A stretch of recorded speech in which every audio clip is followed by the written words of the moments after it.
Let's start with the meeting of defense ministers in Singapore, the Shangri-La dialogue here, Steve. Just 8 days before this possible Trump-Kim summit. What did we learn? Yeah, that's right. Well, of course, North Korea perhaps on the top of everyone's minds. There's other issues that we'll talk about in just a second. Of course, with rising tension between China and Taiwan, as well as the South China Sea, moves by China there. But the defense ministers really talking about North Korea ahead, of course, in just 8 days, this Trump-Kim summit in the same city.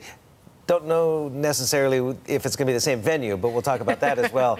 But James Mattis, the U.S. Defense Secretary, says we can anticipate at best a bumpy road to the negotiations. This is what he also said about North Korea expecting sanctions relief before giving up its nukes. We must remain vigilant, and we will continue to implement all UN Security Council resolutions on North Korea. North Korea will receive relief only when it demonstrates verifiable and irreversible steps to denuclearization.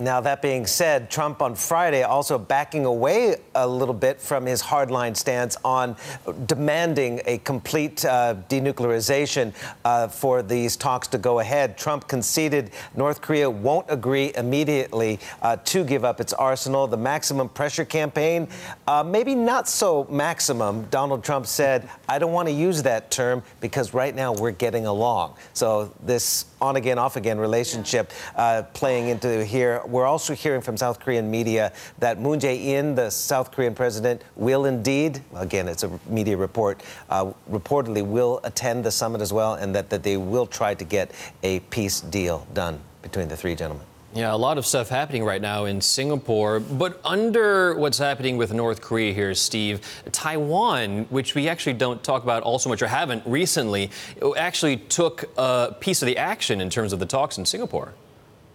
Yeah, you know, there's a lot of kind of bubbling tension, of course, between China and Taiwan and the United States, and the United States moves as well in support of Taiwan. And that is kind of on the sidelines of the North Korean issues, but not nearly, or I should say, it is still just as much of a flashpoint potentially, because Mattis warning China again at the Singapore Shangri-La dialogue that China's disrupting the status quo on Taiwan. We even had some U.S. lawmakers who attended the summit or the dialogue in Singapore stopping off in Taiwan on the way and also voicing their continued support for Taiwan. Taiwan also, for its part, under Tsai Ing-wen, the president, has recently stepped up its military readiness campaigns, including military exercise, and this week will also test a new text alert system to warn the island residents of a possible invasion. So there is some bubbling tension, of course, and China has dismissed some of the U.S., at least the Chinese military has dismissed some of the U.S. moves on Taiwan or in the military area here in the Asia Pacific as nothing more than sea foam. Let's see.